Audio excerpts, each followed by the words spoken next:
Muslimin dan muslimat rahimakumullah. Kalau kita lihat di negara luar seperti Indonesia, mereka benar-benar menghadapi musibah dari sudut gerakan ajaran sesat.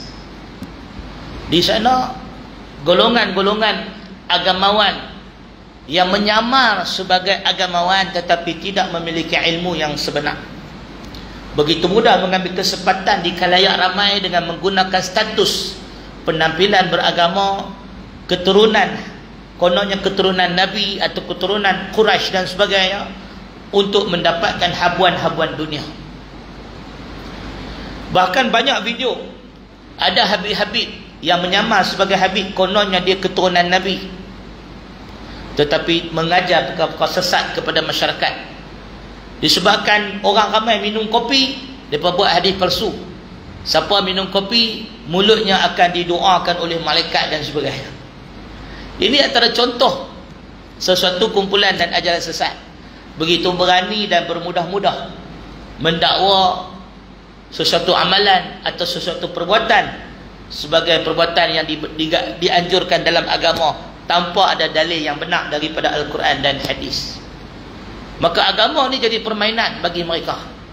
Apa yang mereka suka dicipta fadilat-fadilat palsu dan sebagainya. Begitu juga ada sebahagian golongan ajaran-ajaran sufi dan golongan habib-habib daripada Yaman seperti di Hadramaut dan sebagainya, di Tarif. Mereka mengajarkan tentang wali-wali, kota 1000 wali. Kononnya di situ kucing pun wali, anjing pun wali, dinding pun wali, tiang pun wali, semua wali. Wali belaka di sana. Sedangkan dalam Islam, wali ni kita dah sebut banyak kali. Wali ni satu makam, satu kedudukan yang terpuji, yang merupakan kedudukan bagi orang-orang yang dicintai dan dikasihi oleh Allah. Di sisi ahli sunnah, wali-wali Allah ialah orang-orang yang beriman. Dan Allah Subhanahu wa ta'ala memiliki satu sifat dan ciri-ciri yang perlu kita faham, iaitu antara sifat Tuhan kita, dia maha ghirah, dia maha cemburu. Dan Allah Subhanahu wa ta'ala sangat cemburu dengan kekasih-kekasihnya. Allah tidak suka kekasih-kekasihnya menjadi rebutan manusia. Maka sebab itu Allah menyembunyikan kekasih-kekasihnya di kalangan khalayak ramai. Maka disebut di antara ciri-ciri kewalian itu adalah orang-orang yang menjauhi syuhrah, menjauhi kemasyhuran. Sehingga disebut di dalam pelbagai kitab-kitab ar-raqaiq oleh ulama-ulama ahli sunnah wal jamaah bahawa tidaklah dianggap orang yang memiliki sebenar-benar iman selagi mana pada dirinya ada hubbur riasah wa hubbus syuhrah. Tidaklah dianggap benar-benar iman pada seseorang yang suka kemasyhuran atau populariti. Karena seseorang wali, dia sangat dibenci, dikenal orang.